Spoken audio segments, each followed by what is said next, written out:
100, bien vu, affaire en chair, son regret, pas dans la salle à 100. 150.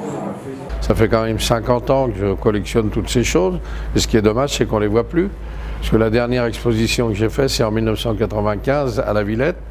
Et depuis, on ne les a jamais revus. Donc déjà les ressortir, les revoir, et puis voilà, ça fait plaisir. Moi, j'ai beaucoup d'anecdotes avec certains sujets de manège. J'organisais des fêtes foraines quand j'étais très jeune, j'avais 22-23 ans, et là je suis tombé à la charnière où les forains se débarrassaient de vieilleries, parce qu'il y avait des manèges plus modernes et ainsi de suite. Donc les manèges de chevaux de bois, avec des sujets surtout animaliers, ça ne plaisait plus à l'époque, les forains s'en débarrassaient. Et 50 ans de collection, c'était un plaisir, mais je pensais arriver à faire un musée d'État en donnant ma collection à l'État, mais j'ai fait, on va dire, des dizaines et des dizaines de réunions avec les ministres de la Culture, et je me suis aperçu que la culture n'en a rien à cirer de l'art forain, ni de l'art populaire, c'est pas du tout leur objectif.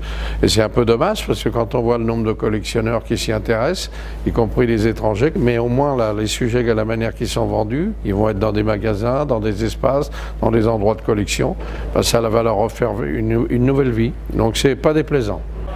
Bon, accessoirement, ça fait des rentrées d'argent quand même. Ça fera une rentrée d'argent, mais je ne veux pas dire que je ne fais pas ça non plus, je ne suis pas dans le besoin. Moi, j'ai travaillé toute ma vie, j'ai monté beaucoup d'entreprises, j'ai monté 4 parcs d'attractions que j'ai revendus, donc je suis loin d'être dans le besoin. Et c'est pas bon, ça fera une rentrée d'argent, et le fisc en profitera un petit peu aussi. Voilà.